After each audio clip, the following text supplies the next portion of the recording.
Saint-Étienne, ils jouent en vert sur une pelouse verte. Donc des fois, je disais, pourquoi pas le ballon vert aussi? On ne partira pas à Lyon, c'est ferme, définitive et irrévocable, ok? Ils en ont un petit peu marre, quoi. Ils aimeraient bien que Saint-Étienne gagne à domicile. Je sais que c'est facile à dire, mais il serait temps, quoi. Qui êtes-vous, monsieur?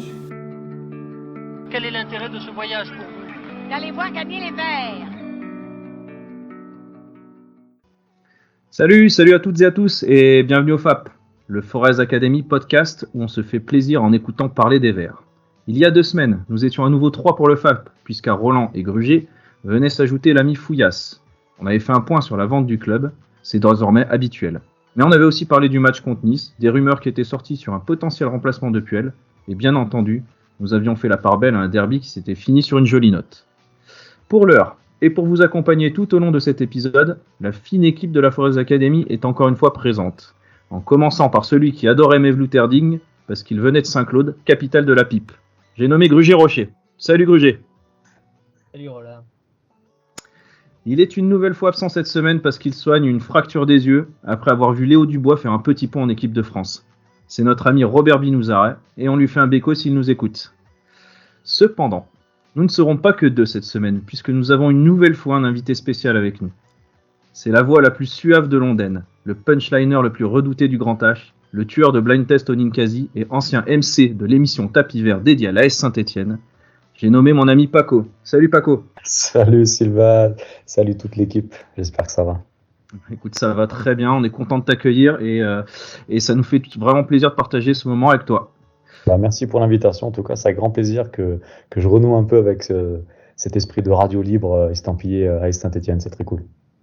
Il n'y a pas de toi. Et enfin, celui qui sera dans le chaudron vendredi soir pour la première victoire à domicile de la saison, on y croit. J'ai nommé moi-même Roland Grandmerdier. Pour ce 13e numéro, donc nous allons en première mi-temps, comme d'habitude, dérouler l'actualité du club au sens large. Et dans la deuxième mi-temps, nous nous intéresserons plutôt à tout ce qui gravite autour du club en termes de médias. Site internet bien sûr, mais aussi émissions de radio, live Twitch ou évidemment podcast, dont le petit dernier arrivé il y a environ une semaine. Temps additionnel, podcast officiel du Journal Le Progrès. Forez Academy Podcast, épisode 13, c'est parti. Allez, jingle. Et bonne humeur pour finir avec la charade habituelle du soir. Mon premier est un champion de ski français très renommé. Mon deuxième est un champion de ski français encore très renommé. Et mon tout, c'est pour faire rire les petits enfants. C'est le Kili Kili.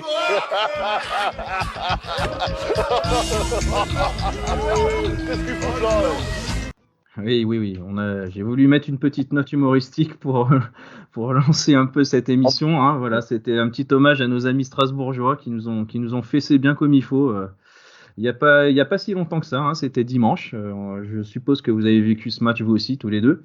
Voilà, une humiliation sur le terrain avec encore une fois des erreurs grossières qui nous plombent. On dira un grand merci à Youssouf sur ce match. Un expulsé, un blessé, des têtes qui vont mal. La spirale négative ne s'inverse pas pour le moment. Et on vient de l'apprendre.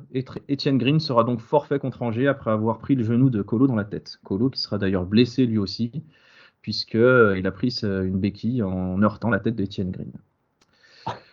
Donc c'est pas un bilan très joyeux. Et donc, comme on le disait, vendredi, on va jouer contre Angers à domicile. Angers qui vient de perdre de peu contre Paris sur les dernières journées. Donc c'est une équipe qui sera revancharde qui va donc affronter une équipe malade.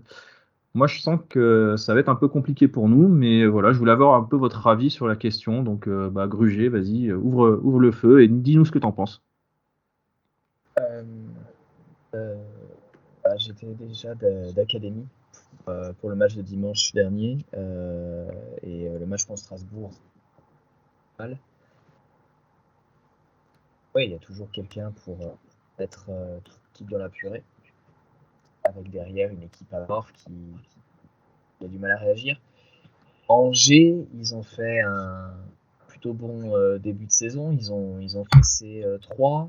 Ils ont battu Strasbourg. Effectivement, contre Paris, il y avait de la qualité. En plus, il y a Fulgini qui revient. Donc, je m'attends pas à un match facile. En plus, à chaque fois qu'on les a accueillis, là, ces 2 dernières saisons, Angers, c'était compliqué en fait. Ouais, Paco, toi, t'en penses quoi ? Tu le sens comment ce match ? Ah bah, je le sens très mal, évidemment. Moi, je sens absolument aucun esprit de révolte ou quoi que ce soit. Je sens une équipe totalement amorphe. Enfin, non, on en parlera plus tard, mais je sens le club amorphe en général. Mm. Mais non, non, moi, sincèrement, je pense qu'on va en prendre 3, voire 3 ou 4 demain soir à la maison. Enfin, de toute façon, Angers, ils savent qu'ils viennent chez la Lanterne Rouge. Alors Ouais. peut-être que dans les médias, dans les interviews d'avant-match, ils vont dire, ouais, faut faire attention, machin, machin. Mais je pense que dans le vestiaire, Batik, il va leur dire, ah, les gars, ils ont la tête dans le seau, mettez-leur un but au bout de la 10e minute et on leur en met 6 après. Donc vous cassez-vous même pas la tête. Je pense que C'est le ça. discours de Batik à ces joueurs, ça va être, ils sont au fond du trou, enfoncez-les encore plus et vous n'aurez pas de mal à faire. Ouais, je suis un peu d'accord, surtout qu'on a bien vu que cette saison, l'AS Saint-Étienne avait quand même du mal à ouvrir le score. Je crois qu'on l'a fait qu'une seule fois contre Lens. On prend toujours le premier but en général dans le premier quart d'heure et ça se passe mal. Donc ouais, c'est un scénario qui est tout à fait probable. L'autre gros sujet de la semaine, c'est quand même l'avenir de Puel, hein, puisque après la défaite, on annonçait déjà son éviction. Hein, on nous a parlé de son remplacement par Huard. Bon, ok, pourquoi pas. Avant une arrivée éventuelle de Pascal Duprat. Donc ça, c'était quand même moins joyeux. Ça me faisait moins rire, moi. Mais... C'est moins joyeux, mais c'est rigolo. Oui, c'est rigolo. Hein, Pascal, liberté Pascal Duprat, hein, mais bon, quand même. Voilà, donc on a appris finalement que le Glaude resterait au moins en poste au moins en poste face à Angers, et après on verra. Mais ça commence à sentir vraiment le roussi. Dans les noms évoqués, on a aussi parlé de Rudy Garcia. Alors, j'ai même pas les mots pour dire à quel point je trouve cette idée débile, mais bon. Rudy Garcia chez nous, c'est incroyable. Enfin, ça serait boucler la boucle. Ouais. Moi, je peux te dire un truc, je pense qu'un mec comme Rudy Garcia, alors on n'aime pas, hein, voilà, le mec il a entraîné tous les clubs ennemis entre guillemets de Saint-Etienne, mais moi sincèrement, si tu me mets David Guillon, Pascal Duprat, Rudy Garcia, je prends Rudy Garcia 15 fois, parce que de ces 3 mecs, c'est celui qui a gagné le plus de choses, et c'est un mec, je pense, qui est capable de remettre de l'ordre dans un vestiaire, vraiment. Alors après, ce sera peut-être pas sexy, peut-être que au bout d'un an, ça partira en couille, mais je pense que pour une mission sauvetage, moi, en fait, tu me dis demain, on signe un mec comme Rudy Garcia, je serais pas heureux, mais je me dis, ce serait peut-être pas trop mal comme solution. Par contre, si on te dit, on te propose Pascal Duprat, Jean Fernandez et Bruno Irles, tu prends qui alors? Pour Jean Fernandez, pour l'accent pénard. Le match, voilà. Le match. Non, non, mais moi je te dis, moi Rudy Garcia, enfin, ça reste évidemment qu'une rumeur. Moi Rudy Garcia, c'est peut-être bête hein, ce que je vous dis, mais ça me déplairait pas, Rudy Garcia la SNCF. Ouais. Au moins Après, pour tenter la. je le vois pas se mettre dans une panade pareille.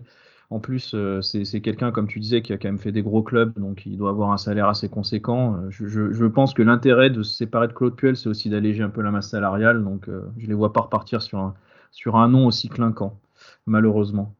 D'ailleurs, on a appris aussi, enfin ça c'est pour aller un peu dans le sens des choses qui vont pas, que la vente ça patine. Ravichak, donc le fameux investisseur cambodgien, sera sur le point de se retirer des prétendants, donc d'après les dernières infos. La seule offre qui sera encore en lice, ça serait donc celle de Marc-Arian. Hein, on a ce qu'on mérite en même temps. Et donc voilà, donc le remplaçant de Puel, ça serait alors plus un pompier destiné à sauver le club qu'un véritable bâtisseur. Donc voilà, ça colle bien avec les profils Duprat, Luis Fernandez, etc. Quoi. Ouais, vas-y. Ça colle aussi au profil du club depuis des années et des années. Ouais. Parce que moi, je persiste encore et toujours à dire que nous, que Claude Puel va indirectement payer la gestion calamiteuse de l'après-Galtier par les présidents. Bah, ça, c'est sûr. Mais il y a d'ailleurs une interview de Tuyau qui était assez intéressante, et puis d'autres articles qui sont sortis sur cette gestion, justement, qui dédouanait un petit peu Puel de tous les maux qu'on lui reproche. C'est-à-dire qu'en fait, il a dû gérer 5 mercatos avec 1 million d'euros de budget à dépenser. Donc c'est quand même rachitique comme budget. Et voilà, en fait, Tuyau expliquait bien que beaucoup de clubs en fait avaient misé sur l'arrivée de Mediapro, et que le Covid avait tout bousculé, et que du coup, en fait, Mediapro qui se retire, plus Canal qui refuse de verser les 250 millions, plus les droits TV qui s'écroulent, au final, ça a mis tout le monde dans la merde, quoi. Donc, ouais, mais nous plus que les autres, c'est ça qui est oui. C'est que nous, on a vendu. Parce qu'ils ont anticipé, et ils ont trop anticipé en signant des gros salaires à l'époque, et c'était malheureusement pas la chose à faire.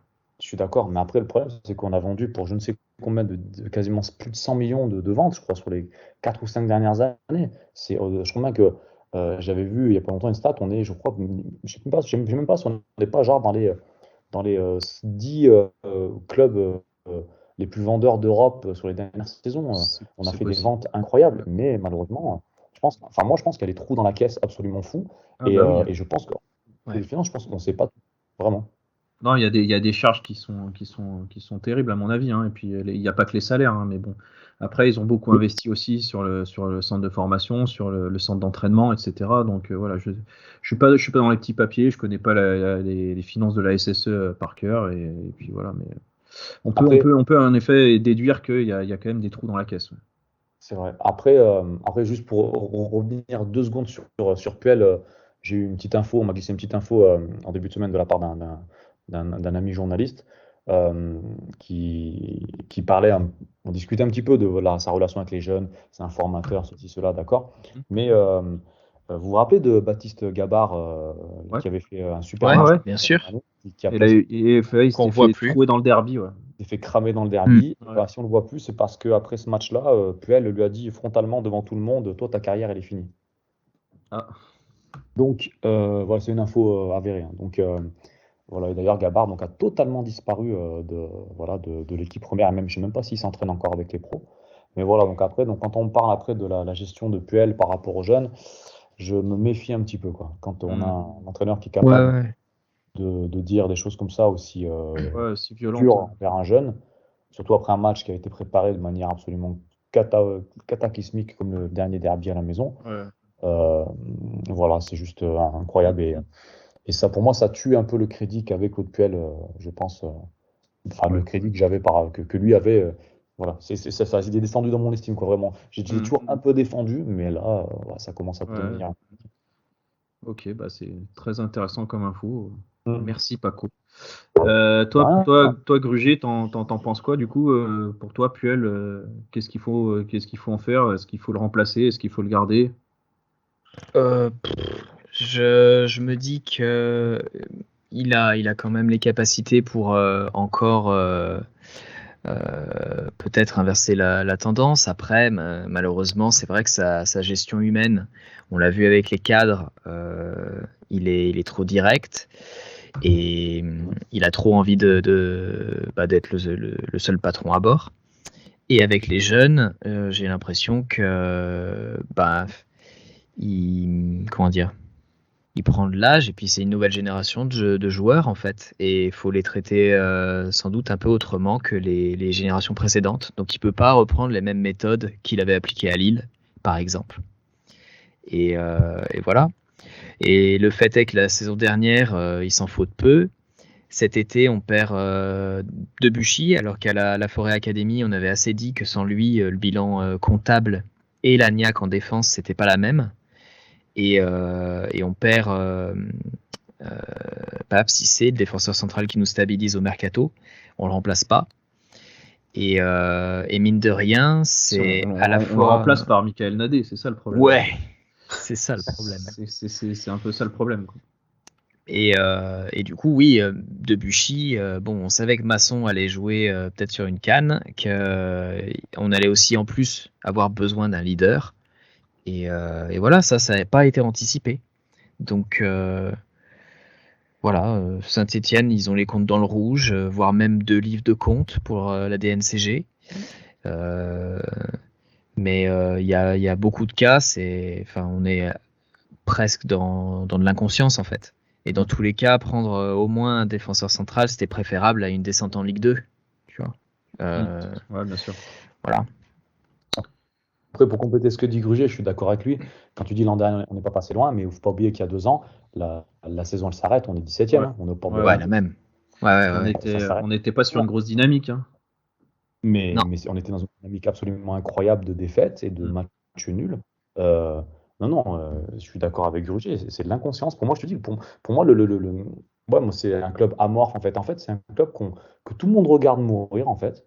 On regarde tous mourir. Enfin, nous, en supporters, voilà, on n'a pas de pouvoir, mais j'ai même l'impression qu'au sein même du club, les dirigeants, les joueurs, ils regardent le club mourir. Ouais, bah, c'est pas grave. Les joueurs, ils en ont rien à foutre. De toute façon, l'année prochaine, même si la CS tombe en Ligue 2, eux, ils iront ailleurs, ils en ont rien à foutre. Ouais. Et puis les présidents, Romeillet, il retournera à la Rolanderie là-haut à Saint-Fériol, il sera bien content.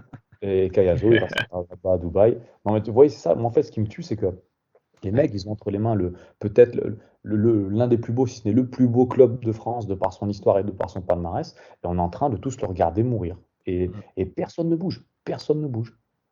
Ce que les présidents ont fait en ayant des budgets prévisionnels qui se basaient énormément sur Mediapro, etc., ça me rappelle ce qui s'est passé avec Leeds au début des années 2000, quand les dirigeants de Leeds avaient plaqué leur budget prévisionnel des 3-4 années suivantes sur des qualifications répétées en Champions League. Parce qu'à cette époque-là, ils avaient Dacour, ils avaient pas mal de monde, ils étaient allés en quart ou en demi, et ils se sont vus trop beaux. Et ils sont descendus super vite, quoi. Ils ont dû vendre des joueurs, ils ont dû prendre des jeunes qui payaient au lance-pierre, et on prend le même chemin. Exactement, tout à fait. Après, juste pour compléter un peu ça, c'est vrai que moi je me disais, à la rigueur, Claude Puel, pourquoi est-ce qu'il à la rigueur, enfin, on sait qu'on est mal classé, que dans le jeu c'est compliqué. À la rigueur, il faut se la raconter un peu à la John Toshak. Tu fais un 5-4-1, tu vois ce que je veux dire, et tu bétonnes. Alors certes, tu vas pas gagner de match, mais au moins tu prends les points des matchs nuls. Tu vois ce que je veux dire, et tu essaies de pas prendre de but, et tu essaies de redonner un peu confiance à l'équipe. Moi, je veux bien faire des 5-4-1, mais il faudrait déjà trouver 5 défenseurs qui soient valides. Parce que là, déjà, pour le prochain match contre Angers, on nous annonce Colo absent. Qui c'est que Trauco absent, sûr. Après Masson qui serait juste en phase de reprise, une semaine d'entraînement dans les pattes. Gabriel Silva, un jour d'entraînement dans les pattes. Michael Nadé, malheureusement il est là, mais et puis Harold Moukoudi qui joue sur une jambe, qui a perdu son football depuis le début de la saison. Donc on n'a personne, on peut même pas aligner 5 défenseurs. Enfin, à part mettre Nordin arrière droit et Bouanga arrière gauche, voilà. Non, demain arrière gauche, je pense que ce sera Mouefek, je pense. Mouefek peut-être, qui revient. C'est possible, ouais. Camara arrière droit. Camara arrière droit, Mouefek, voilà, des mecs qui jouent pas à leur poste. Alors c'est vrai que ça dépanne, ils peuvent faire des très bons matchs, mais c'est pas une solution d'avenir. Et après, il y aura, je pense, Gourna, Neyou au milieu de terrain. Neyou est perdu depuis le début de l'année. Ouais, puis normalement, il met Rames aussi, Et je crois qu'il y a Agüero qui vient aussi de filer un petit coup de main. On l'a fini signé en joker médical. Non, je m'étais dit, si on met Zidane sélectionneur de l'équipe de France, du coup, Guy Stéphane peut venir à Saint-Étienne avec Sissoko, Matuidi et quelques autres pour sauver le club. Matuidi, moi je veux bien qu'il revienne. Surtout son club on veut plus, le club de l'Inter. Là, c'est Miami, Saint-Étienne, c'est pareil, putain, Blaise. On t'en plante des palmiers si tu veux, t'inquiète. Saint-Victor, la plage de Saint-Étienne, tu vas voir, c'est mieux que Venice Beach. Non, mais je veux dire un truc, mon Blaise Matuidi, et franchement, il ferait pas tâche du tout dans notre équipe, même à 34 ans, putain. Ah non, je te dis, pas tâche, j'avoue. Et puis il pourrait jouer à tous les postes comme il avait fait à l'époque. On l'a fait jouer à tous les postes c'était le meilleur de l'équipe. C'est ça. On va le laisser arrière droit. Ouais, mais en fait, on en a besoin au milieu. Ah bon, oui, mais l'arrière droit, il est plus nul que lui. Bon, on fait comment? Vas-y, laisse l'arrière droit. De toute façon, c'est de la merde ce poste. Mais c'est ça. Enfin, ouais. Mais en tout cas, non, mais c'est tellement, c'est pareil, on rigole, mais en fait, ce qui est chiant, c'est qu'à Saint-Étienne, et vous êtes comme moi, et les gens qui nous écoutent aussi sont comme nous. Quand la SS gagne le week-end, on passe une bonne semaine. Quand la SS perd, on passe une mauvaise semaine. Et là, j'imagine même pas la torture que ça va être de savoir notre équipe de cœur et d'amour en Ligue 2, voire pire. Tu vois, c'est ça le mot qui m'en. C'est de l'avoir glissé doucement, mais sûrement vers la Ligue 2. C'est sûr que c'est pénible. Hein. Ça nous pendait au nez. Depuis des années. Évidemment, il fallait bien que ça se concrétise en moi. Comme disait Tuilo, le club a été quand même vraiment au bord du gouffre. Puel, il est venu en connaissance de cause, il a essayé un projet et qui était le seul viable. Je vois pas qui aurait mieux fait que lui, honnêtement, parce qu'il faut se lever tôt pour faire mieux avec cet effectif-là. Mais ouais, c'est la gestion qu'il y a eu. Après les 6 premiers mois, la première année de Gasset, quoi, le fait que les gros salaires restent. C'est vrai que les gars, ils viennent, ils nous ont sauvés. Hein, et ça, on peut leur en être reconnaissant. Mais derrière, on les a gardés trop longtemps. Quoi. Ouais, c'est surtout Ah, qu'en fait, c'était des salaires qui étaient démesurés. Démesurés. Ouais, complètement. C'est des contrats longue durée, des gros salaires. en fait, C'est c'était pas vraiment c'est des pas salaires. possible. Ouais, enfin, c'était pas vraiment des salaires démesurés, c'est juste que c'était des joueurs qui n'étaient pas censés jouer à Saint-Étienne. C'est surtout ça. Mvila, 300 000 euros, Voilà, ça te plombe un même, budget, quoi. même Ruffier et Perrin, ils avaient des gros salaires, en plus, évidemment, les primes. Oui. Et ça, bon, c'est difficile à amortir aussi. Et pour garder un gars comme Ruffier à Saint-Étienne à une période, parce que Rudy Garcia l'avait sondé quand il était à la Roma, et bon, ils avaient augmenté son salaire, c'était conséquent, et c'était un train de vie que ne pouvait pas se permettre la SS. Après, moi, Parce qu'effectivement, il doit y avoir des Ruffier, trous dans la gestion. pour le coup, Ruffier, sur toutes les saisons qu'il a fait, mis à part la dernière, et c'est vraiment parti en cacahuète, mais on peut dire que c'est quand même l'un des meilleurs joueurs qu'on ait vu passer ces 10 dernières années, qui nous a rapporté des points, c'est avéré, qui a été déterminant dans tous les bons résultats qu'on a pu faire, dans tous les qualifications européennes, la Coupe de la Ligue, tout. Il a toujours été indispensable. Donc après, bon, bah, les grands joueurs, et bah, ça a un prix. Donc si tu veux des gars qui te rapportent des points, bah voilà. Yann M'Vila, tu vois, je suis désolé, Voilà mais ce que Yann j'allais M'Vila à dire. 300 000 euros.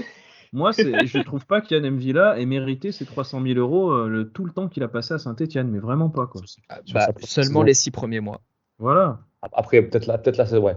Allez, ouais, peut-être les 6 points. Mais après, la saison d'après, il n'a pas été trop mal, mais c'est vrai qu'après, il était au fond du gouffre. Mais après, tu vois, Sylvain, quand tu parles des salaires, on le voit avec Kazri. Kazri, c'est le plus gros salaire du club. Bah ouais, mais c'est notre meilleur joueur aussi. C'est le meilleur, donc voilà. Clair. Et heureusement qu'il est là. Et comme je disais, heureusement, enfin, pour l'instant, on croise les doigts, mais il n'y a pas de blessure encore. Non. Ouais.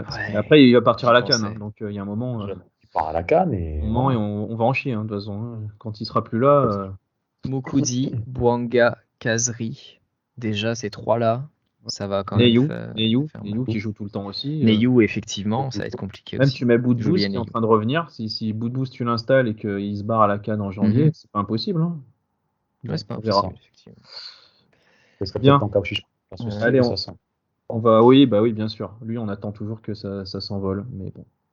Ouais. On va clore le chapitre Puel. On va juste parler un petit peu des petites infos qui restent comme ça. Je vous les livre en vrac et puis vous me direz ce que vous en pensez à la fin. Donc on a vu donc au niveau des gardiens, donc Étienne Green, donc il s'est blessé malheureusement sur le match contre Strasbourg. Il a connu quand même sa première cape internationale. Bon, c'était en jeune avec les espoirs britanniques. Mais bon, voilà, il a mis un pied dans la sélection anglaise, donc c'est bien pour lui. Et en parallèle, il y a eu un entretien de Basic pour le site Goal, dans lequel en fait on a découvert un petit peu son parcours. Donc il est à la SSE depuis les poussins, donc les U7 comme on dit maintenant. Il était derrière Green et Crémilleux en jeune, et puis il est passé devant à l'adolescence. Donc c'est quand même aussi à noter parce qu'il n'a pas toujours été numéro 1. Voilà, c'est quelqu'un qui est très attaché à la ville, qui est très attaché au club. Il a fait toutes ses gammes dans le coin. Après, c'était quelqu'un qu'on jugeait très prometteur. Il a un peu de mal à confirmer maintenant. On l'a pas toujours mis dans les meilleures conditions, on va dire. Et puis là, il va encore avoir le droit de jouer un match, donc quand même assez important contre Angers. J'ai un peu peur aussi pour lui, mais bon, on verra. Ouais, il va se faire fatiguer de soir. Ouais, voilà, c'est ça. C'est ça le truc. Donc, après, donc là, ouais. Après, voilà, c'est ça, c'est que t'as pas de défense. Ça va être un peu comme le match qu'il a vécu face à Monaco, par exemple, où il en a pris 4, parce que Monaco était en feu et que nous. Même la fin de match contre Strasbourg. Hein. Oui, à la fin de match contre Strasbourg, il arrive dans une équipe, il remplace le gardien en pied levé, et puis 10 minutes après, il y a Youssouf qui sait sortir. Donc, c'est vrai que lui, il a pas eu de bol, quoi. On verra demain. Sinon, la tribune Jean Snella Cop Sud donc, a été coupée de 2 matchs à huis clos avec sursis.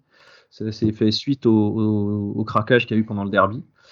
On se doute bien que si jamais demain ça se passe mal, les huis clos vont sauter. Le sursis va sauter. Oh, oui, à mon avis, le sursis va pas durer très longtemps. Ah oui. Youssouf, donc on en a parlé, il a été expulsé contre Strasbourg, il a pris 2 matchs, dont un avec sursis, donc il sera absent demain contre Angers, mais il pourra être disponible contre Metz.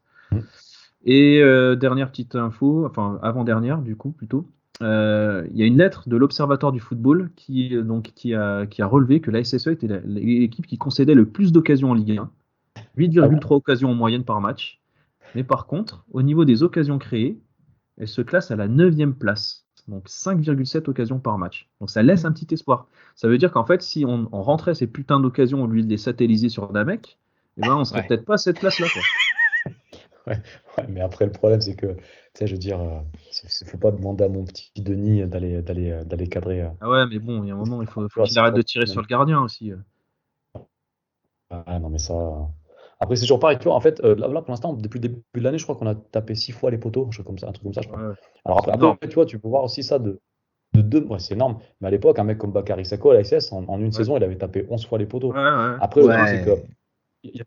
Il y a toujours deux visions du truc. C'est que, ouais, c'est de la malchance, mais c'est aussi, je veux dire, la technique. À un moment donné, si tu es un Mais minimum plus appliqué, c'est pas une question de chance, c'est une question de technique, je pense. Donc, tu te dis, les gars, avec un peu plus d'application, bien sûr. et ben voilà, Ou de c'est pression, hein. 6 poteaux. Wanga, 6 buts. il a fait des poteaux, d'accord. Mais par contre, Ouais. moi, je me rappelle surtout qu'il a loupé des face-à-face et lancé face au gardien. Donc ça, c'est des trucs que tu travailles à l'entraînement. C'est pas une question de réussite, hein. Ça, c'est des gestes, c'est ton quotidien, normalement. C'est la confiance. Là, c'est mental, voilà, c'est de la confiance, c'est le mec qui doit se mettre la pression. Et c'est compliqué d'inverser ça, hein. Je veux dire, on serait à sa place. Enfin, des fois, dans notre vie bien sûr. professionnelle, on a des Bien moments où, voilà, c'est compliqué. Et le contexte les aide vraiment pas. Après, effectivement, il va comme les tu aider dis, de moins en moins, là, hein. ouais, c'est clair. Mais comme tu dis, on est donc 9e au niveau des occasions créées. C'est vrai que si on en mettait quelques-unes, les choses iraient mieux.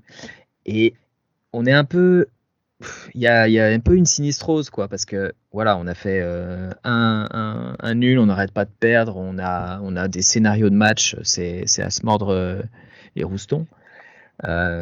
Didier. Mais Brest devant, c'est vraiment pas ça. Et d'ailleurs, il faudra absolument les poker. Metz aussi. Et Bordeaux, quand je les vois jouer, je me dis qu'ils sont vraiment très très loin d'être de se maintenir. Ouais, Il y a par Reims contre, aussi qui a beaucoup de mal. Donc, on est à 4 points seulement pour le moment de la 17e place. Donc, faut aussi voir ça, quoi. Et j'espère que effectivement, on va marquer quelques points d'ici décembre. Je suis d'accord avec toi, c'est vrai que voilà, ce qui donne un peu d'espoir, c'est c'est les clubs qui patinent devant nous, vraiment. Ouais. Et bizarrement, on retrouve Oscar Garcia aussi, pas loin devant nous. Bref, mais c'est vraiment une surprise. Mais après, j'ai vu aussi ce matin un papier de Philippe Gastal, l'historien de la Saint-Étienne, avec sa coupe de cheveux incroyable. Elle est incroyable, sa coupe de cheveux. Je sais pas, c'est mi-calvitie, mi-cheveux longs, je sais pas, j'arrive pas. Et en fait, il disait que à chaque fois que la SAS s'était trouvée dans une position comme ça, on avait toujours réussi à se sauver, quoi.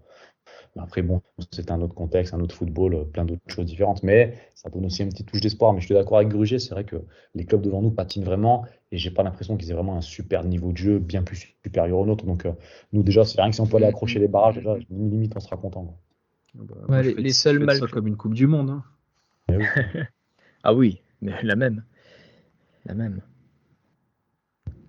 Non, mais sinon, on parlait du contexte là, un petit peu plus tôt avec toi, Gruget. On a vu que les Ultras, du coup, étaient dans la place maintenant, hein, puisqu'ils ont laissé un petit message à Claude Puel juste avant sa conférence de presse. Ils sont allés accrocher une banderole aux grilles de l'Etra. Donc, Puel, on te laisse 24 heures pour démissionner. Donc, elle est signée des Magic Fans, des IS-98 et des Green Angels. Donc, les trois groupes affiliés Ultra, on va dire. Même si les IS ne sont pas vraiment des ultras, mais voilà, 3 principaux groupes de supporters qui ont donc signé cette banderole et qui posent un ultimatum à Puel. Donc c'est pas la meilleure c'est pas la meilleure façon de préparer ce match un peu décisif face à Angers. Et le contexte s'annonce très très tendu demain dans les tribunes de Geoffroy Guichard. Je pense pas que ce soit la meilleure façon de manœuvrer quelqu'un comme Puel. Je pense que c'est le meilleur moyen de faire en sorte que ça pète. Et de toute façon, que ça pète ou que ça pète pas, c'est sur la direction du club qu'il faut mettre la pression. Et il faut pas, je pense, mettre des bâtons dans les roues du sportif et des joueurs. Parce que ça joue aussi dans les têtes des joueurs, ça, à mon avis. Et c'est compliqué. Moi aussi, j'ai envie que les choses changent. mais j'ai pas forcément envie que ça pète contre Angers, quoi. D'ailleurs, ça peut être le Real Madrid. Tu te dis, bon, allez. Ouais, c'est ça. Et le SCO d'Angers, putain, ça fait chier. Non, mais je suis d'accord avec Grugier. C'est vrai que le contexte. Oui, en plus, tu as raison. Je suis d'accord avec toi. C'est vrai que je pense que pour braquer un mec comme Puel, il n'y a pas mieux que ça. Non, mais Puel, il a déjà répondu en conférence de presse. On lui a dit alors, vous avez vu les supporters, ils ont mis une banderole, ils vous demandent de démissionner. Il fait, bah, j'en ai rien à foutre. En gros, c'est ça, quoi. Il fait, moi, je protège les joueurs, je veux qu'ils se sentent bien. Les gens peuvent parler sur moi, les fake news, les machins. J'en ai rien à branler. Voilà. Après, franchement, Puel, on peut pas Il va arriver. Non, mais voilà, mais si jamais il gagne, je pense qu'il va aller poser ses couilles sur les grilles. Là, il va... C'est sûr. Mais tu vois, après Claude Puel, tu peux lui donner tous les défauts du monde, mais il protège quand même beaucoup son groupe, vraiment. Jamais tu l'entendras dire ouais, mes joueurs, ils ont été en dessous, c'est tous des connards. Franchement, moi, ça fait 2 ans que je ne l'ai pas entendu dire un mauvais mot en conf de presse après une défaite ou quoi que ce soit. Vraiment, franchement, Claude Puel, il protège toujours ses joueurs. Il met pas des coups de pression comme pouvait le faire Galtier parfois, effectivement.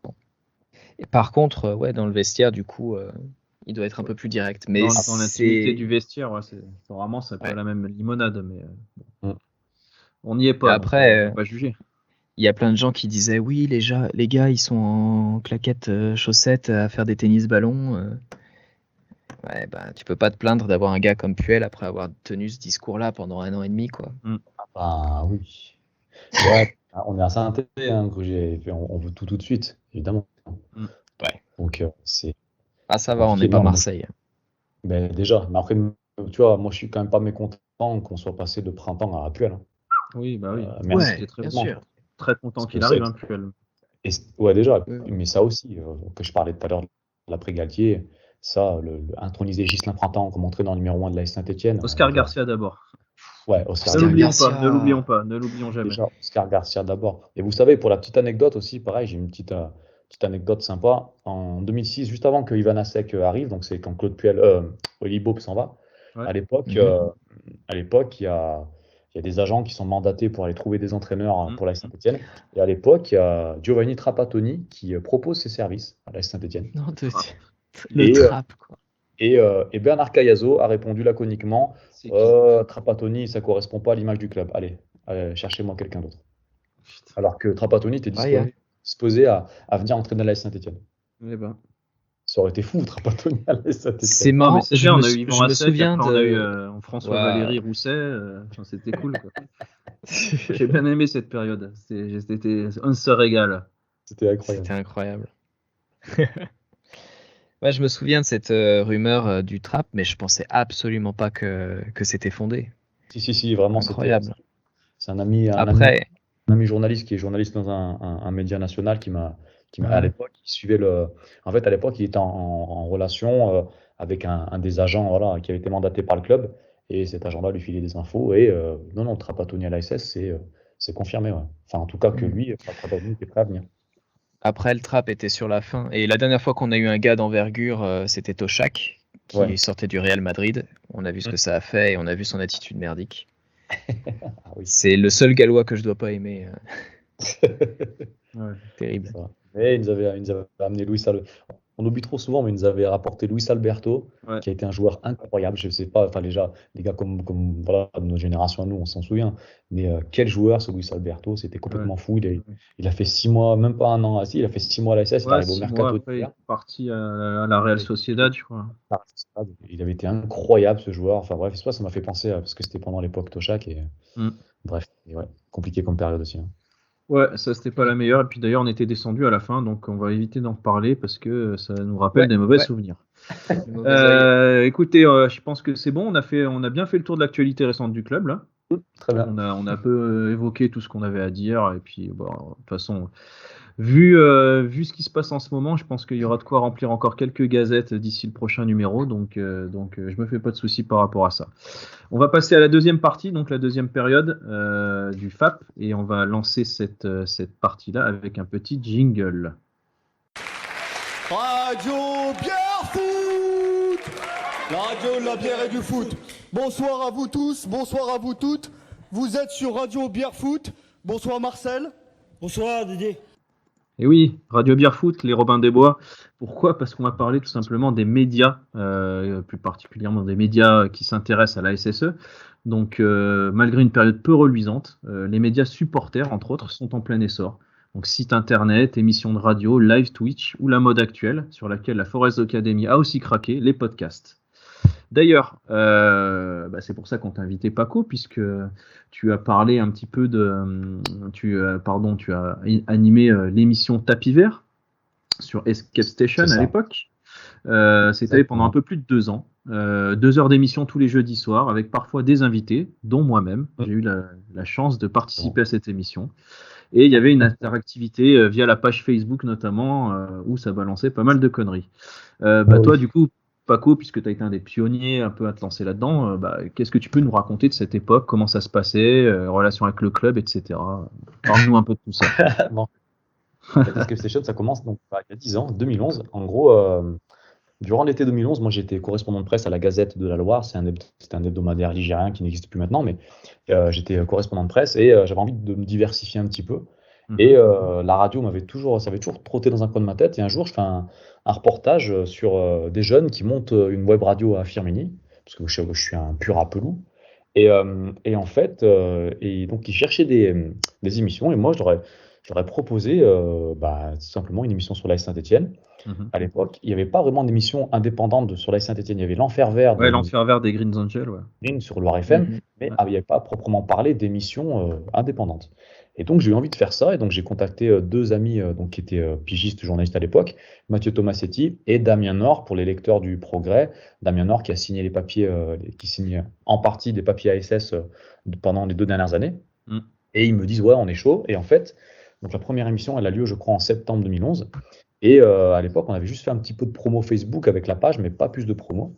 Et nous, déjà, on s'était dit, si on arrive à faire au moins 20 auditeurs, on sera content. Et le lendemain, le président de l'association de la radio me convoque, il me dit, ouais, François, on a un problème. Et je me dis, merde, qu'est-ce qu'on a fait ? Pourtant, on n'a pas fait de blague raciste. Et il me dit, j'ai un souci, vous avez fait 400 auditeurs. Et il me dit, c'est la première fois qu'on a un score comme ça sur la radio. Donc en fait, c'était juste incroyable. Et en fait, là, vraiment, je pense que c'était vraiment l'aspect de nouveauté qui a fait que l'émission a bien fonctionné. Et en fait, par rapport à ça, moi, l'idée que j'avais eue dès le début, c'était de pouvoir m'incruster au point presse hebdomadaire à l'ETRA. Et en fait, à l'époque, j'avais eu la chance d'avoir, c'était Timothée Mémon, qui maintenant est grand journaliste sur RMC, qui couvre les matchs de Ligue des Champions, bref. Voilà. Après, Timothée, on aime, on n'aime pas, mais c'est un mec, c'est un bon mec, vraiment. Et quand je l'ai appelé, je lui ai dit, écoute, est-ce que lui, il s'occupait à l'époque des relations presse de l'AS Saint-Etienne, et je lui ai dit, écoute, j'aimerais bien faire une émission sur l'AS Saint-Etienne, mais quand même une émission de radio informative, donc il me faut des billes, quoi. Il me faut des éléments, il me faut de la matière. Il me dit, pas de souci, viens au point presse de l'ETRA. Et donc, pendant 1 an, je suis allé non-stop tous les jeudis à l'ETRA pour couvrir les points presse, au milieu des Bernard Lyons, des Édouard Jay, de tous les journalistes nationaux et locaux qui étaient. C'était assez incroyable.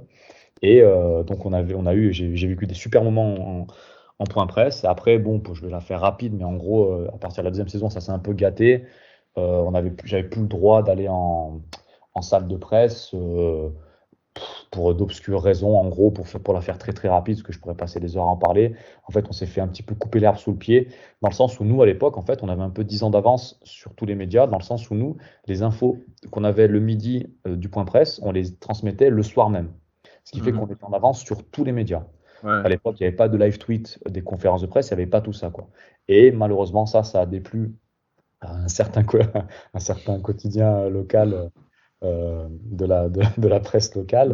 Le P.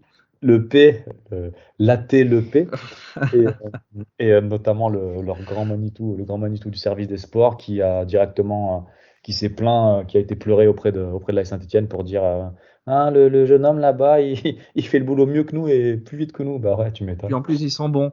Et en plus, il sent bon, en plus, il est vachement beau gosse. Et en plus, monsieur Grandjean. Et le truc, c'est qu'on s'est fait couper l'herbe sous le pied. Et pour d'autres, c'est juste parce qu'en fait, le boulot, on le faisait plus vite et mieux que certains médias implantés là-bas depuis des années.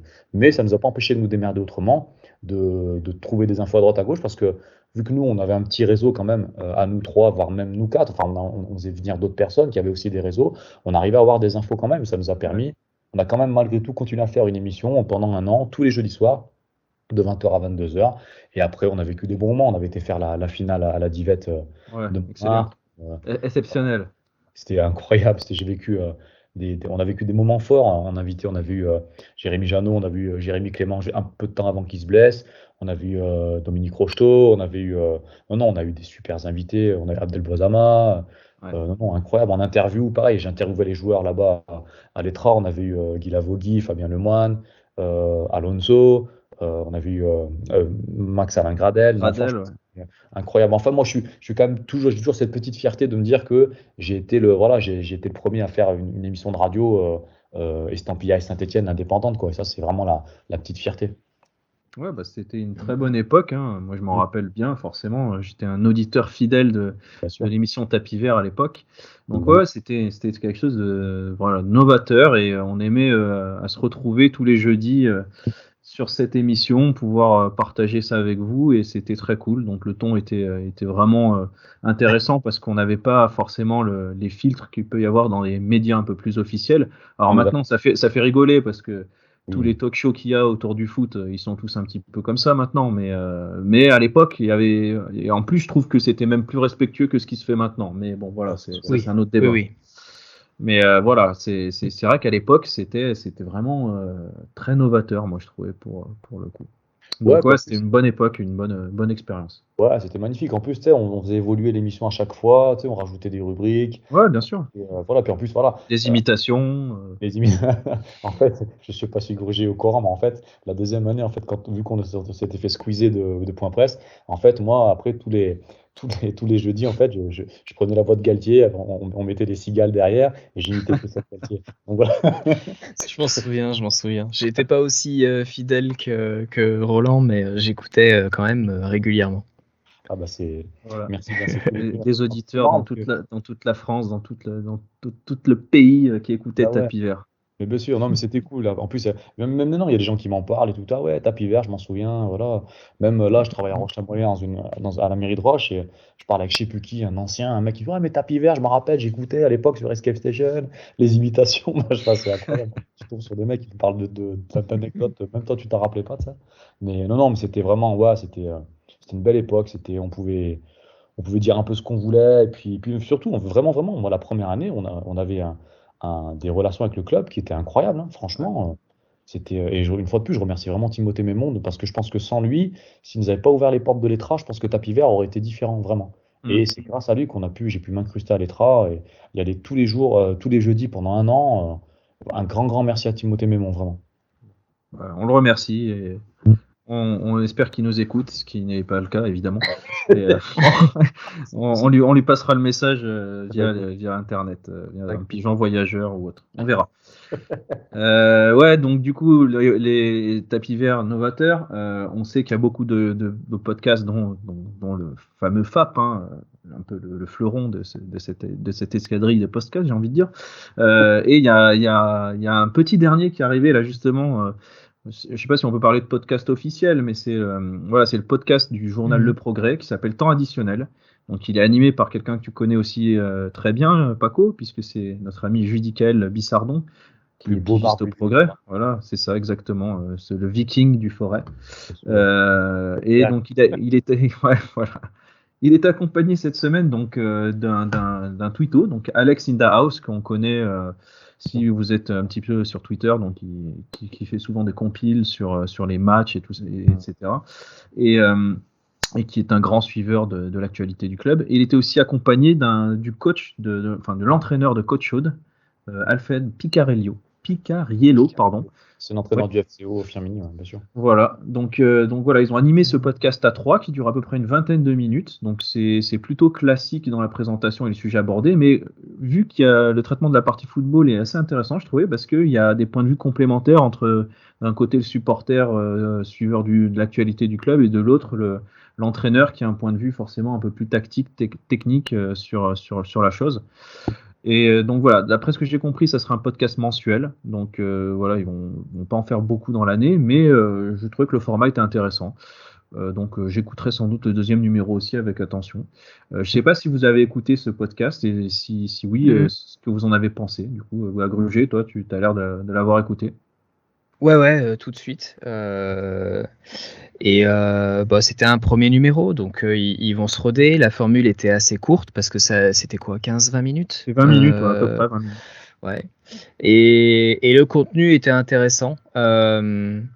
Donc Alex Indahouse intervenait pas mal au début. Il y a ensuite du coup Picariello qui a pris le relais, qui parlait effectivement de l'organisation de la défense à 5, à 3 derrière avec les pistons et comment cela jouait aussi avec le double pivot au milieu.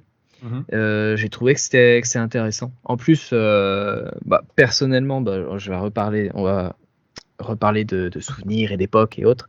Mais quand j'étais étudiant à Saint-Étienne, j'étais correspondant local au Progrès, pigiste, et j'allais couvrir les matchs de Côte Chaude. Et donc bon, c'était pas Picariello à l'époque, mais voilà, il y avait Ponsard sur le front de l'attaque.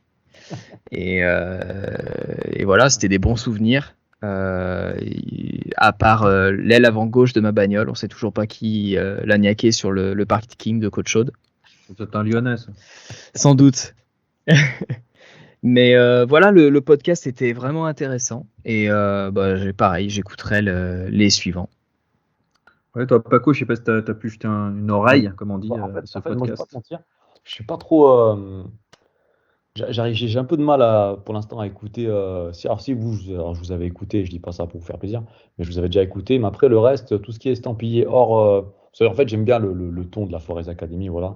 On va pas se mentir. Tout ce qui est hors ça, j'ai un petit peu de mal. Si, la dernière fois, j'avais écouté, je crois, Saint-Étienne Inside, le jour, ils avaient fait venir Mohamed Toubachter.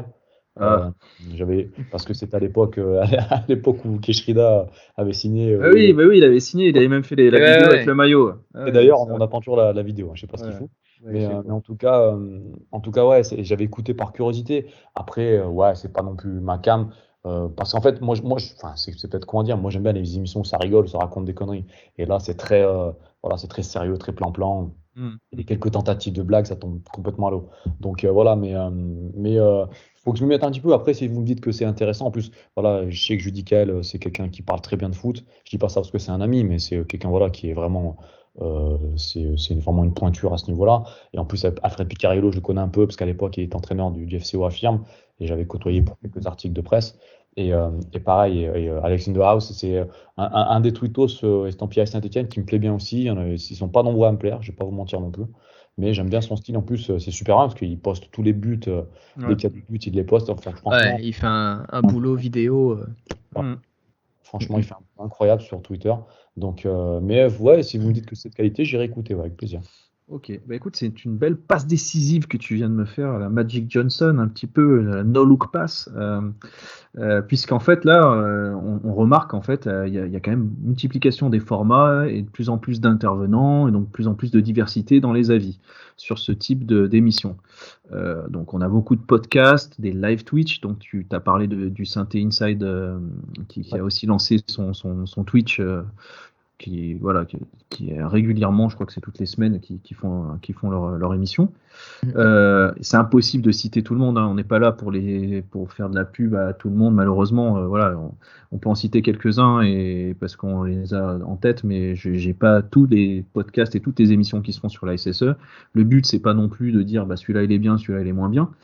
On peut juste se permettre de citer parce que je l'écoute assez régulièrement, c'est l'émission 100% vert sur France Bleu. Qui est assez intéressante. Voilà, c'est tous les jours de la semaine, donc pendant 1 heure, il débriefe un petit peu l'actualité des Verts. Donc c'est plutôt pas mal. Ouais, France Bleu, après, ce qu'il y a, c'est qu'il y a quelqu'un comme Rodolphe Montagnier qui, pour moi, est peut-être le meilleur journaliste de Saint-Étienne. C'est quelqu'un qui, quand il parle de foot, c'est parfait. Et au même titre que Kevin Baudreau qui commente les matchs cette année. C'est quelqu'un pareil, qui a une super vision de la chose. Donc, c'est vrai qu'avec ce duo-là, le duo Rodolphe Montagnier et Kevin Baudreau, au moins pour cette saison, France Bleu, ils sont vraiment armés et ça propose à chaque fois des émissions de qualité. Ouais, je trouve aussi. Complètement. Et donc c'est ce que voilà, là où je voulais en venir, c'est qu'en fait on a beaucoup de formats, on a beaucoup d'émissions, on a beaucoup d'intervenants. Et alors donc selon vous, est-ce que cette diversité est une bonne chose, ou alors on commence à tourner en rond avec des concepts qui se ressemblent? C'est-à-dire qu'en fait, est-ce que tout le monde n'a pas envie de lancer un petit peu son podcast pour avoir son quart d'heure de gloire? Et je parle aussi, je nous inclus complètement là-dedans, hein. C'est pas le sujet, c'est pas une critique envers ceux qui se lancent maintenant. Mais voilà, est-ce que on va pas avoir une overdose de formats et d'émissions sur le sujet avec finalement des avis qui tournent en rond? Voilà, enfin, je voulais avoir un peu votre avis là-dessus. Roger, ouais, c'est assez classique en fait. C'est le genre de truc. C'est comme quand tout le monde voulait faire sa petite chaîne YouTube, etc. Et finalement, c'est les contenus les plus qualitatifs qui restent. Ou alors, il y a une grande différence entre la qualité et la popularité parfois. Ouais. Mais voilà. Puis il y a aussi moi, je nous inscris dans la veine de ceux qui, peut-être qu'on n'aura pas, on n'a pas non plus un gros succès. On a les suiveurs des académies écrites et on fait ça. Enfin, moi, je m'éclate à faire ça. Enfin, c'est vraiment sympa de pouvoir en parler plutôt que de voir à l'écrire. C'est pas la même démarche du tout. On n'aborde pas les choses de la même manière. Et le fait que... il y a deux effets, je trouve, à cette multiplication de l'offre. C'est que une diversité d'offres, ça donc peut plaire à beaucoup de gens différents. Donc c'est bien, je trouve. Et par contre, je trouve que avec la situation sportive actuelle, ça crée une sorte de cacophonie parce qu'il y a une caisse de résonance derrière sur Twitter. Et il y a des gens qui se balancent des trucs. Et tu sens que les supporters sont un peu en souffrance du fait de la situation sportive. Ouais, bien sûr. Toi, Paco, t'en penses quoi du coup de toute cette effervescence? En fait, je pense qu'il y a multiplication de ce genre de choses, justement parce que c'est très facile à faire au final. C'est vrai. C'est-à-dire que moi, quand je pars faire C'est vrai que vous, avant, vous aviez du matos, c'était un studio. Enfin bon, je dis pas que tout le monde n'est pas en studio, hein, mais il y en a qui ont des moyens supérieurs aux nôtres. Mais nous, par exemple, on va vous dévoiler un peu les coulisses du FAP. On est sur Skype, quoi. Voilà, donc. C'est mixé avec le cul par moi-même. Enfin voilà, c'est les moyens du bord, quoi. Mais on le fait, on peut le faire, quoi. C'est ça qui est marrant. Et oui, voilà. Et c'est très facile à faire. Il suffit même pas. Tu parles à un ordinateur, mais il suffit juste d'avoir un smartphone avec Skype. C'est vrai. En fait, le truc, tu vois, c'est que nous, à l'époque, voilà, il y a 10 piges, allez, je prenais ma clé, j'allais au studio, j'allumais la table de mixage. Démarrer le générateur diesel, allumer le Minitel. Enfin, c'est vrai que c'était quand même une organisation. Hein. Ça faisait de la vapeur. Mais tu vois, c'était autre chose. Là, en fait, je pense que ça se multiplie parce que c'est vraiment facile à faire.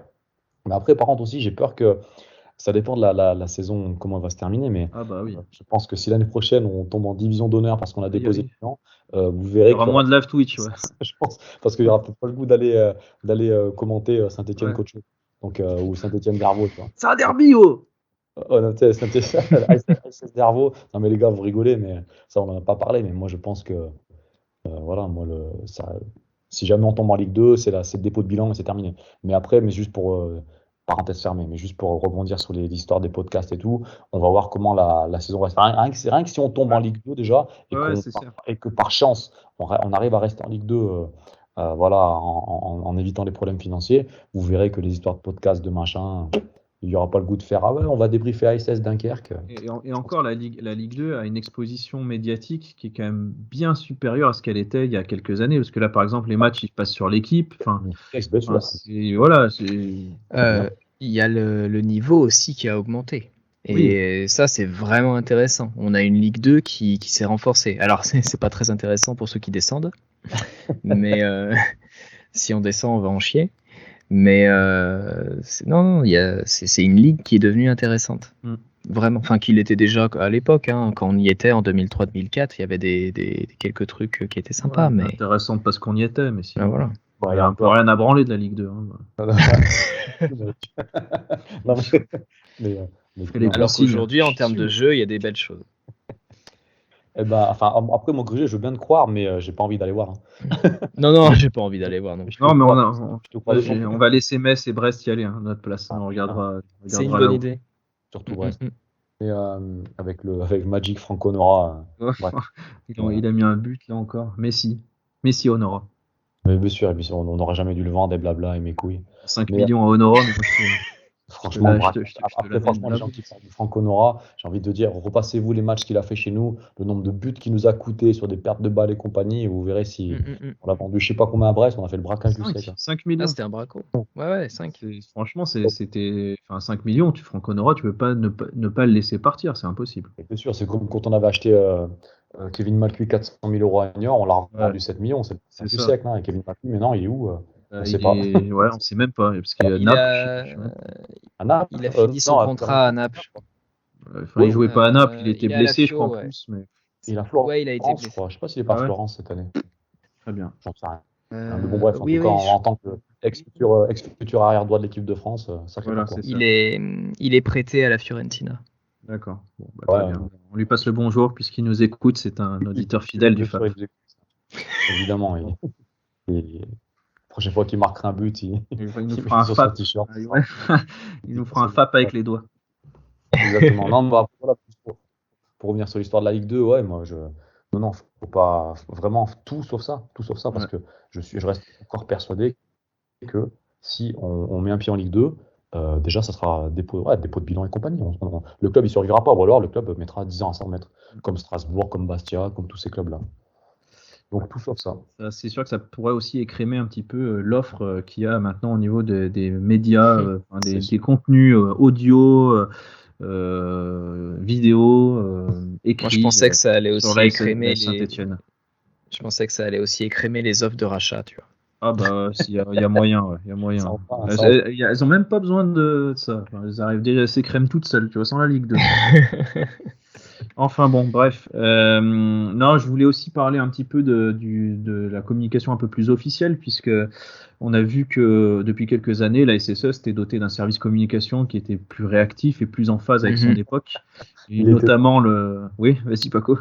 Ah, il était temps, comme je disais. Ouais, bah oui, il était temps. C'est sûr, quand on se rappelle des premiers sites internet de l'ASS faits par Havas, c'était imbitable, c'était moche, et puis il y avait même pas les infos qu'on cherchait. Enfin bon, bref. Autre époque, et heureusement c'est derrière nous. Et oui, donc l'ASS a lancé ASS TV, donc la saison dernière, chaîne officielle du club, alimentée notamment par des reportages, des résumés de matchs, ou encore la diffusion des amicaux pendant l'été. Je trouvais ça assez cool finalement. Et voilà, moi je me demandais si, au vu de ce qui se fait chez les supporters, est-ce que la SSE ne devrait pas aussi s'inspirer de ça et proposer des formats audio en donnant pourquoi pas la parole aux supporters, en sachant que le son serait forcément beaucoup plus lisse que ce qu'on peut dire par exemple comme ce qu'on raconte aujourd'hui. Mais voilà, est-ce que ça serait aussi quelque chose d'intéressant? Est-ce que ça vous intéresserait d'avoir un podcast officiel entre guillemets de la SSE? Absolument pas. Putain, moi, je pense qu'il n'y a pas de plus inintéressant qu'un podcast officiel de l'AS Saint-Étienne. Si c'est pour nous servir de la soupe. Ouais, c'est ça. Non. Après, ça serait ça, hein. Je pense que ça serait très lisse. Et vous franchement, si c'est pour faire un podcast aujourd'hui, on reçoit Philippe Gastal et l'entraîneur des U8. Ok, franchement. Non, moi, un podcast. Non. Après, franchement, regarde, moi, le CM, je connais assez bien le CM du club, tu vois, il fait du bon boulot. Moi, je trouve que le club, il est en termes de communication, de contenu, il déborde pas. Je trouve que, moi, je trouverais ça. En plus, je pense que au fond, c'est comme s'il se forçait à faire un podcast. Et en fait, je pense qu'il serait dans la réflexion de dire, les autres, ils le font, donc on va le faire. Et puis en plus, comme tu dis, Sylvain, faire venir les supporters, mais ça serait une sélection, les supporters. C'est sûr qu'il ne pourrait pas prendre des mecs un peu trop vindicatifs, quoi, tu vois, mais. Et oui, non, mais c'est une question. Je m'étais demandé s'ils allaient se lancer là-dedans ou pas. Est-ce qu'ils auraient pu le faire? Est-ce qu'ils y ont pensé? Mais peut-être que t'as des formats comme ça qui fonctionnent outre-Manche, mais c'est parce que y a une culture de ça depuis une dizaine d'années avec des matchs commentés par des supporters. Des deux équipes, t'as des supporters qui participent à des émissions avec Paul Scholes, Gary Neville, Jamie Carragher il n'y a pas longtemps. C'était assez intéressant. En France, il n'y a pas cette culture-là. On met Olivier Dacour, Michael Landreau et puis Habib Bey, ça fait moins rêver, quoi. Et France, Habib Beye, c'est il a signé au Red Star, là, Ouais. ça y est, il est entraîneur. Bonne chance au Red Star. Tu vois, mais Grugy, je suis d'accord. C'est vrai que la culture, on a 10 milieux de la culture anglaise. Quand je vois les matchs de l'équipe d'Angleterre, après pour débriefer en studio, tu as Rio Ferdinand, tu as Jamie Carragher, tu as des mecs comme ça. Nous, pour débriefer la qualif de la France à la Coupe du Monde, tu as Harry Habitant, Benabar et Cadmerad. Ouais, mais moi, après, moi, je me méfie aussi des noms parce que franchement, Manu Petit Oui. qui commente les matchs sur RMC, c'est insupportable. Hein. Et On Jérôme a vu Robert Bretagne, Pires. Robert Pires, c'est même pas Qui un est- verre d'eau qui est- tiède. C'est ça. encore plus plat que ça, quoi. C'est Pas méchant, incroyable. Bossaigne. Il est vraiment pas méchant. Mais... Il est pas Ouais, méchant, voilà. mais c'est plat. C'est juste, pas c'est Rotten. des banalités. C'est des banalités. Ouais. Manu Petit, c'est un supporter. Le mec, le gars, il gueule, tu sais, il encourage les gars comme s'il était devant sa télé, quoi. Donc ouais, après les noms c'est bien, il faut juste que les noms aient quelque chose à dire. Voilà. Ah oui, non, mais en France, mais je veux dire, nous, on a des consultants très pertinents. Hein. Tu prends en tête, tu as des Mathieu Baudemer, des Eric Dimeco. Ah, Bodmer, oui. Voilà, tu sais, mais même chez Roux, mais en fait, tous les estampillés téléfoot, les gars, même un mec, Ravanelli, les mecs, ils étaient pas mal, quoi, vraiment, mais ils étaient même très bien. Jalais aussi. Jalais, tu vois, c'est tous les réfugiés de téléfoot, tu vois. Franchement, c'était des gars qui bossaient bien. S'il vous plaît. Prime vidéo, s'il vous plaît. En vrai, ce qui est arrivé à cette Bodmer. équipe, c'est horrible parce qu'ils bossaient très bien, il y avait une très bonne ambiance. J'aurais vraiment aimé que ça fonctionne pour eux. Vraiment. Mais c'est sûr. Franchement, en termes de contenu, putain, mais qu'est-ce que c'était bien. Ouais. C'était tout ça, quoi. Et après, Mathieu Baudemer, qui a souvent été, d'ailleurs, le nom a souvent été associé à des projets de rachat de l'AS Saint-Etienne, bizarrement, mais je pense que c'est pas pour rien. Mais je pense que Baudemer, il doit être dans la boucle d'une manière ou d'une autre, je pense, par rapport à un rachat de l'AS. Je suis sûr qu'il est. Parce que c'est pas mal que son nom soit ressorti autant de fois. Ouais. C'est possible. Rien derrière. Je suis sûr qu'il y a un truc. C'est possible. Maquillé avec des Américains. Il a été cité dans deux des projets. Il y en a un, ils sont venus le voir, et l'autre, apparemment, c'était un peu plus en amont. Ouais. Voilà. Ok. Bon, bah écoutez, je crois qu'on a fait le tour un petit peu sur ce qu'on avait à dire sur ces médias supporters ou autres qui traitent de la SSE. Voilà. On espère que ça continuera comme ça, parce que finalement, cette effervescence, même si il y a selon les goûts et les couleurs, il y a des trucs moins bien, il y a des trucs qu'on préfère, etc. C'est toujours bien d'avoir de la diversité. Et que les gens se lancent, c'est toujours une bonne chose. Donc, continuez à proposer des formats si jamais vous en avez envie. Et comme le disait Paco, maintenant, c'est facile de le faire de son canapé avec un téléphone. On peut quasiment arriver à faire une petite émission et parler de la SS avec son propre ton. C'est vrai. Mais voilà. D'ailleurs, moi, je sais pas comment ça va tourner pour l'année prochaine, mais moi, ça me titille vraiment de relancer un petit tapis vert, quoi. Vraiment. Ah, bah faites-le. Fais-le. Fais-le. Mais à voir. Mais moi, comme je dis, franchement, peut-être, j'ai envie de prendre le pari. Si jamais on tombe en Ligue 2. Tu mets une petite pièce. Ouais, une petite pièce. Une grosse pièce. Grosse pièce. Mais je suis prêt à retenter l'aventure si la SS tombe en Ligue 2, histoire de. Allez, voilà, c'est noté. Ça sera bien. dit et répété. On va isoler la séquence et on la sortira régulièrement pour la promesse de Paco. Il y aura un petit jingle. Si jamais la on le SS mettra tombe en Ligue 2, on relance tapis vert. Très bien, c'est noté. Parfait. J'aurai besoin de vendre les mecs, faudra m'aider. Ouais, mais bien sûr, mais on sera là. On viendra. Je serai là toujours pour toi, Thierry Moïse. Oui. RIP. Dans le ciel avec Johnny. Allez. Allez, c'est bon, on va lancer le temps additionnel parce que là on commence à raconter n'importe quoi. C'est le temps additionnel aussi qu'on appelle le casery time, messieurs. Allez, petite musique d'ambiance. On va vous rappeler juste que y a une académie qui est sortie depuis le dernier FAP, c'est l'académie très très enjaillante de Strasbourg que Grugy a rédigé, donc merci à lui. C'était pas évident, je pense, de pouvoir parler d'un match comme ça, mais voilà, il l'a fait avec brio. Ouais, il m'a fallu 2 jours pour faire décanter le truc, et après c'est sorti tout seul. Donc en gros, comme un caca. Voilà, j'y pensais. Mais c'était vraiment le même processus. Eh ben, c'est très bien. On verra Angers comment ça va se passer. On espère que la digestion sera un peu meilleure. Sinon, sur hors-jeu, vous pouvez toujours retrouver les académies des différents clubs. Clubs français comme Marseille, Rennes, Bordeaux, voilà, qui écrivent régulièrement sur le site. Académies étrangères, vous avez Leeds. Vous avez aussi l'académie, donc la PL Academy, qui est une académie sur le championnat anglais, la Calcio Academy sur le championnat italien, la Bianconero Academy. Ouais, vas-y, Grugier. Pardon, je vais rajouter un petit truc, c'est que après le match de Strasbourg, je me suis réécouté un petit peu nos podcasts, j'ai relu nos académies et j'ai lu aussi certaines académies des clubs qui nous avaient rencontrés. Ouais. Et c'est très intéressant de voir le point de vue aussi d'en face. Donc j'invite les auditeurs, supporters de Saint-Étienne à aller sur hors-jeu et regarder aussi ce que disent les autres sur nous. Ouais, après il y a moins d'académies qu'à une certaine époque, donc on n'a pas toujours l'avis d'en face, mais c'est intéressant de l'avoir, c'est vrai. Il y a aussi, on va parler aussi de nos amis d'Arsenal, puisqu'ils ont un podcast, ça a été les premiers à se lancer sur hors-jeu, donc le podcast Boulet Rouge. Donc voilà, si vous êtes fan d'Arsenal, n'hésitez pas à aller les écouter. C'est une équipe de 3, c'est toujours les mêmes. Ça se marre bien, ça s'entend bien. Et là aussi, ce sont des vrais amoureux du club, donc ils connaissent un peu le sujet. Concernant la Forez Academy, donc on est toujours sur Facebook, on vous mettra les liens de la page toujours dans le descriptif de l'épisode. Vous pourrez aussi nous retrouver sur Twitter, donc ce sont des comptes, on va dire, plus personnels, puisqu'il n'y a pas un compte Forez Academy, donc il y a le compte de Grugier, le compte de Robert aussi, même s'il est un petit peu moins présent en ce moment, le mien évidemment, et puis on vous mettra aussi le compte de notre invité, Paco, qui a toujours des réflexions intéressantes aussi sur le club, donc n'hésitez pas à aller le suivre. Surtout si en plus il relance Tapis Vert d'ici 6 mois. Et vu que je le refais.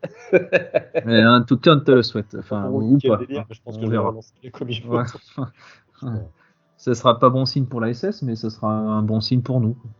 Tout à fait, exactement. Il faut le prendre comme ça, je pense. Tout à voilà. Fait. Et puis, écoutez, on va finir comme d'habitude avec la rubrique d'ailleurs qu'on a piqué à Tapis Vert. C'est un hommage que je vous avais rendu. C'est les pronos. Merci. Donc on va faire ça. Donc on va juste rappeler que lors de la précédente émission, on avait pronostiqué Strasbourg SSE, donc on avait été très très bon. Strasbourg SSE, donc Fouillas qui était l'invité avait pronostiqué 1-0 pour Strasbourg. Grugier match nul 1 partout. Et moi j'avais pronostiqué carrément une victoire de Saint-Étienne 2-1. Donc là j'ai été très très fort, magnifique. Et, je sens le football, vous savez, c'est un peu ma marque de fabrique. Voilà, donc évidemment, on ne marque pas de points. Fouillas marque 1 point. Et donc au classement, Grugier toujours en tête avec 2 points, moi 1 point et puis Fouillas 1 point. Donc on le met dans le classement, ça nous fait marrer. Allez, prochain match, du coup, SSE Angers. Donc on avait pronostiqué déjà SSE Angers lors du précédent numéro, mais nous, comme on en a rien à branler, on va refaire nos pronos parce qu'on est comme ça, on triche. Fouillas avait pronostiqué 3-0 pour Saint-Étienne. Alors on va demander à Paco qu'est-ce qu'il pense du coup. 3-0 mais dans l'autre sens. 3-0, donc 0-3. Très bien. 0-3. Très bien. Grugier. Je me souviens plus ce que j'avais pronostiqué, mais je pense que je vais pronostiquer 1-1. 1 partout, très bien. Et bien moi écoutez, j'ai envie de vous dire que ça sera 0-3 aussi. Voilà, je le sens pas du tout. T'avais pas pronostiqué un 3-1? Moi je crois que j'avais mis 3-1, mais moi j'ai complètement changé d'avis, j'en ai plus rien à branler, mais je triche. Je m'en fous. Et puis de toute façon, si jamais Saint-Étienne gagne 3-1, je dirais que j'avais pronostiqué 3-1. C'est qui le patron? Bien sûr, t'as raison. Tu as raison, évidemment, tu as tort. Tu as raison. Allez, et puis on aura sans doute un autre match d'ici au prochain numéro, c'est Metz à SSE. Donc là aussi un mal classé, ça sera peut-être le match de la mort entre l'avant-dernier et le dernier. Donc écoutez, ça sentira un peu la poudre, comme on dit. Donc, Paco, toi tu penses que ça va faire quoi, Metz à SSE? Ça va être horrible à suivre. Et alors moi je pense que tout dépendra de si les choses ont changé à la tête de la Saint-Étienne. Bien sûr. Moi je pense que si rien n'a changé, on va reprendre 2 ou 3 là-haut, tranquillou. Mais allez, j'ai envie d'être un petit peu optimiste. Je sens bien le match horrible, un bon gros 0-0 dégueulasse. 0-0, très bien. Grugier. J'aime bien Antonetti, mais je vais dire que non, je vais être optimiste. On va aller gagner là-bas 2-1. Ah ouais. Ouais. Ouais. Écoutez, moi je vais être optimiste. Je pense qu'on en prendra que 5. Non, je déconne. Non, j'ai aussi du mal à me projeter là-dessus, mais je me dis qu'après, s'il y a changement d'entraîneur, il y a toujours, on va dire, le petit effet psychologique. Le petit coup de boost qui pourrait peut-être être salvateur, qui va pas forcément durer, mais bon, qui peut au moins faire effet sur un match. Je vois bien un 0-1. Allez, je pronostique une victoire de Saint-Étienne, mais voilà, parce que je suis un éternel optimiste, mais bien sûr. Et voilà. Bah écoutez, voilà, les pronostics sont finis. L'émission touche à sa fin. Écoute, Paco, déjà, on va te remercier au nom du FAP d'être venu nous rendre visite et de nous avoir éclairé de ton avis sur la question des médias et puis sur l'actualité de la SSE. Donc, tu reviens quand tu veux. Merci beaucoup pour l'invitation. C'était une super émission. Ça m'a fait beaucoup de bien. Et j'ai pris beaucoup de plaisir. En tout bien, en copain. En tout bien, tout honneur, évidemment. C'est très bien. Plaisir partagé. Gruger, on va te dire au revoir aussi. Hein. Du coup, on se retrouve dans 2 semaines si tout va bien. Ouais. On aura peut-être engrangé une victoire, au moins une, mais bon, on verra. Ouais, j'espère. Ça nous ferait du bien, ouais. Ça ferait du bien au moral, ça ferait du bien au classement. Enfin, au classement, peut-être pas, mais au moins au moral, déjà. Rien que ça, ça serait bien. Au classement, on se rapprocherait. Enfin, voilà. Ça veut pas dire qu'on va décoller ça voudrait pas dire qu'on décollerait forcément de la dernière place, mais rien que enclencher une dynamique avec une victoire, ça pourrait déjà être plus sympa que ce qu'on a vécu jusqu'à présent. Ouais. Mais chaque point, même un point du nul, ça vaut de l'or avec les clubs à la traîne. Là. Tout à fait. Écoutez, voilà. L'émission touche à sa fin. Merci à ceux qui nous ont écoutés, ceux qui nous ont suivis.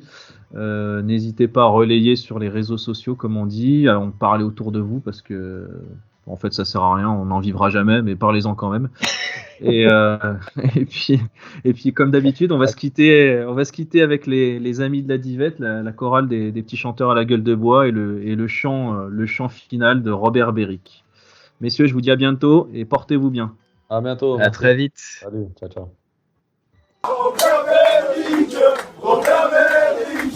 il va marquer, on va gagner.